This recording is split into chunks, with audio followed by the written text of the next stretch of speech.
Thank you for joining me. I've got another one of Lu Miaoyi's games. Notice this is a Blitz game, so we've got the clock right there. She's playing against this Russian international master, Alina Bivol. She was born in 1996. So she is a woman grandmaster and an international master, rated at 2364. And of course, playing Lu Miaoyi. No picture here, but here is Lu Miaoyi and her grandmaster mother. Anyway, let's go ahead and get right into the game. Lu Miaoyi begins with pawn to e5, pawn to d6, so we have the French defense. I'm not a fan myself of playing against the French, but here we go. We have pawn to d4 by Lu Miaoyi, and now pawn to d5 by the woman grandmaster. Now we have knight to c3 by Lu Miaoyi and bishop to b4 by the grandmaster. And this position is played, many tens of thousands of times up to this point by the top masters in the world. But this move that Lu Miaoyi now makes, queen to g4, although a master move, has only been played in a couple dozen games. So this is a pretty rare move. This was the 8th most common move in the position. We now have knight to f6, which was played in all of those games. Every game played this exact same move. This is the best move in the position. And in all those games, queen captured on c7 as well. And the best response played in all, it's actually 18 games at this point, rook to g8. Lu Miaoyi moves her queen back to h6, as has been played in all of those positions, of course. And here we actually have rook to g6, and this has only been played in a couple of games at this point. And Lu Miaoyi now moves her queen back to e3, which was played in both of those games, although best move would actually just be to move the queen back to f4 rather than all the way back to e3. But like I said, the other games, that's exactly what they did as well. We now have knight captures pawn on e4, and there was a game that played this exact same variation between a couple of grandmasters. So they played the exact same thing here. We're in the exact same position, just capturing this knight. And in that game also, they played bishop to d3, as we will see on this board as well. Lu Miaoyi does play bishop to d3. Better would have been just to go ahead and play pawn to a3, kicking the bishop. Black goes with the move pawn to c5. Not considered the best move in the position. This is considered a mistake. Instead, f5 should have been played, which was played in that other game. So the other game, they played f5. This game, we play c5. And it is as of this move already on move 8 that we have a brand new master game. This one's never been played before, and we will continue. Lu Miaoyi now grabs the knight. Bishop captures on e4. We have pawn captures on e4, of course, by black. And now Lu Miaoyi captures the c5 pawn with d captures c5, best possible move in the position. Knight to c6 now. This is also the best possible move. And now Lu Miaoyi develops her bishop to d2. We have queen now to d4 by black. Not the best possible move. Again, suggesting pawn to f5. Not easy to see since your king is still in the center of the board. But let's go ahead and continue. Lu Miaoyi actually blunders here and plays knight to b5. Now, she's really low on clock time. She's only got 37 seconds, so I imagine she felt a lot of time pressure. She would have been totally winning if instead she would have played knight g to e2. And we'll take a quick journey into that variation now. So instead, knight g to e2. I see g because the other knight could have, of course, gone to that same square. That's why you've got to make that distinction. Queen captures pawn on c5 would be best for black. Queen captures queen on c5 would be best for white. Bishop, of course, captures on c5 as well. And now knight to f4 by white. The rook's forced back. Knight now captures on e4, attacking the bishop. The bishop's got to reposition. Bishop to d4 would be best. And yeah, how do you play it from here? I'm not exactly sure, but white is certainly doing better. White is totally crushing black at this point. Everything's going we would be going Lu Miaoyi's way. That's not the way it went down on the chessboard, so we'll go ahead and go back to what actually happened on the board now. So Lu Miaoyi plays knight to b5, and we continue. We now have queen captures queen by black, and Lu Miaoyi's got to capture back. She actually captures with the pawn, which is the best possible move in the position. That's not an easy thing to see, as you're creating an isolated pawn. You've got this pawn hanging over here, but again, we'll just go ahead and continue. We now have king to e7. This is the best possible move in the position for black, getting herself out of that fork. And Lu Miaoyi now plays bishop captures bishop on b5. Again, not the best move. Best would have actually been knight to e2 here. But again, we'll just go ahead and continue with what happened on the board. We now have knight captures bishop, of course, on b4 for black. And Lu Miaoyi castles to the queen side here. We have rook captures on g2. Best possible move in the position for Alina. And, you know, this is very dangerous, obviously. The knight and the rook working together to attack c2. This is something that you want to try to prevent in most cases. You definitely don't want a rook coming down to your second rank if you're playing white, or to the seventh rank if you're playing black. Let's continue. We have the best possible move in the position by Lu Miaoyi, rook to d2.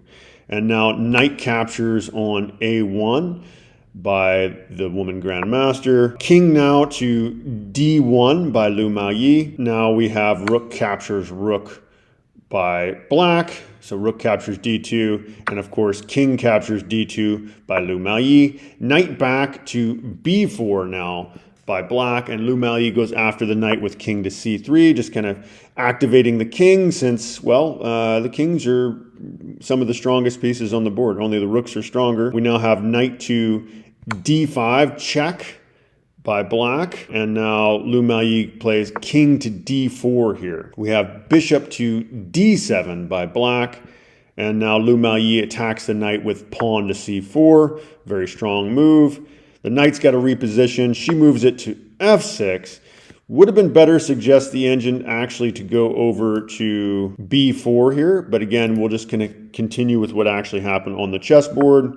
We have knight now to d6 by Lu Miaoyi. This is the best possible move in the position. And black now plays b6. Pawn to b6. Again, do notice the clocks. Lu Miaoyi down to just 9 seconds. And this woman grandmaster still has 48 seconds on her clock.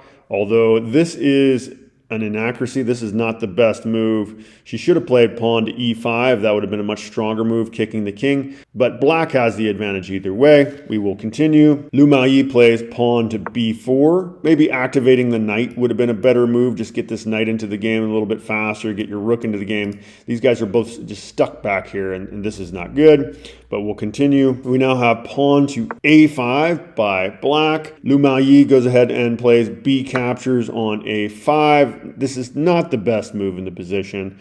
She should have just actually pushed the pawn. Then she's able to push this pawn and things, well, she'd have to reposition her knight first, but this would have been a better chance at getting something going than this unfortunate capture.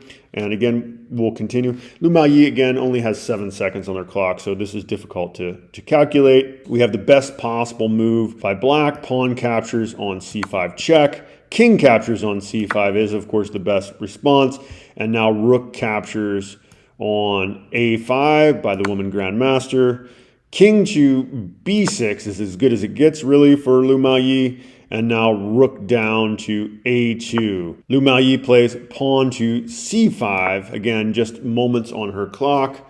This is not the best move. Actually, best would have been to go ahead and capture the pawn here, says the engine. As really, that's the only thing to stop a checkmate. So with pawn to c5, technically, there is a way to checkmate white in just 7 moves.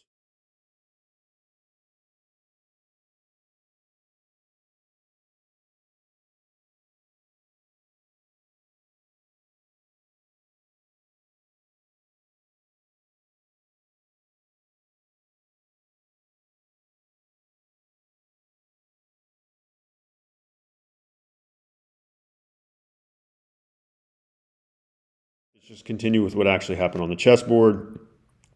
We now have the best possible move by black. Knight to d5 check. King now to b7 by Lu Miaoyi. Rook now to b2. And now king to a7 by Lu Miaoyi. That's the best she could really do. Knight to b4 by black. Lu Miaoyi moves her knight to b7 here. And now we have the best possible move by black. Knight to c7 check. Lu Miaoyi's got to move her king. She goes with a6. And now rook to a2 by black. Better would have been to play bishop to c8, pinning the knight to the king and just winning it. Since the rook was attacking, that would have been a better way to play, but we'll continue. We have king to b6 by Lu Miaoyi, and now rook down to a1 is the best move in the position. Now, yeah, how are you ever going to get that rook into the game? This is a mess for Lu Miaoyi. We have king to c7 by Lu Miaoyi, and now pawn to f5 finally by black. And now knight to d6 by Lu Miaoyi. Definitely a solid way to play considering the way things are. Although it might be best to go ahead and push this pawn to get some sort of way to get your pieces activated. We now have knight to e5 by black. And Lu Miaoyi plays a checking move. She plays knight to c8 here. We have bishop captures, which is the best possible move in the position for black. And of course, king captures on c8 by Lu Miaoyi. Now the best possible move by black, rook to c1. No way to save that pawn, so Lu Miaoyi just steps to b7. That's the best she can do here. And of course, rook captures on c5 by black. Lu Miaoyi finally gets her knight into the game with knight to e2. Why was that guy sitting there so long? And now we have rook to b5 check by white. Lu Miaoyi goes to a6. That's the best she can do, really. And now we have rook back to b3, attacking the pawn. Lu Miaoyi plays knight to d4 here. Really just as good as she can really do in the position.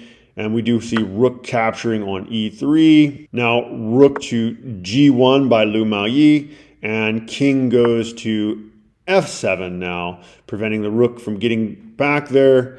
And now we have rook over to c1 by Lu Miaoyi. Rook to d3 by black, attacking the knight. Lu Miaoyi plays rook to c7 check. And black just moves to f6, which is the best possible place to go there. And now knight back to e2. That is the best move in the position for Lu Miaoyi. But now pawn to e3 by black. Rook now takes pawn on h7 by Lu Miaoyi. Maybe get some sort of pawn action going here. And now best possible move in the position by black. Rook to d2. Lu Miaoyi moves her knight to f4. And now pawn to e2 by black. We have knight captures e2 by Lu Miaoyi, and of course, rook captures e2 by black. Pawn now to h4, Lu Miaoyi with only seconds on her clock, but also, if you look, both players very low on time, only an extra 10 seconds on the Grand Master's clock. And now pawn to f4 by black. Lu Miaoyi advances her pawn once again to h5, and now we have rook to h2 by black, and Lu Miaoyi actually resigns the game. She's got 4 seconds on her clock. Her opponent's got 16 seconds, but even if black was to trade off their rook for that pawn, between the knight, the 2 pawns, and the fact that white's king is just way out of it, these 2 pawns would beat a rook anyway. The 2 pawns and the knight would certainly beat a rook. So again, yeah, even if rook captures pawn, rook captures back, the 2 pawns and the knight with the king right there versus the rook would still be totally winning for black. So it does make sense that Lu Miaoyi resigned, although I might just play on, just hoping that she'd run out of time. But anyway, this is where it ended. So Lu Miaoyi did lose to this woman grandmaster, and a solid international master with more years playing experience than Lu Miaoyi has alive. So yeah, you can't win them all. So Lu Miaoyi loses this one, but I'm sure she will study this game and learn from it. She's going to study the game she loses and come back stronger for it. Anyway, thank you all for joining me. I hope you enjoyed it. Please let me know if there's any other players you think I should cover. Rising star, chess masters, grandmasters. I will be doing at least a game review a day. A lot of those will be Lu Miaoyi's games, but I also will be covering other players like Daniel Quizon, Hans Niemann, and recently I did a video on Daniel Duboff, who is an amazing player. He is probably one of the most brilliant players out there, very creative. Anyway, I also teach chess classes, so if you'd like to join me, I do group and individual chess classes online. You can talk to me in the comments or check out my Patreon page. There should be a link in the description. But anyway, yep, thank you for joining me for that. Take care, everybody. Thank you. Bye-bye.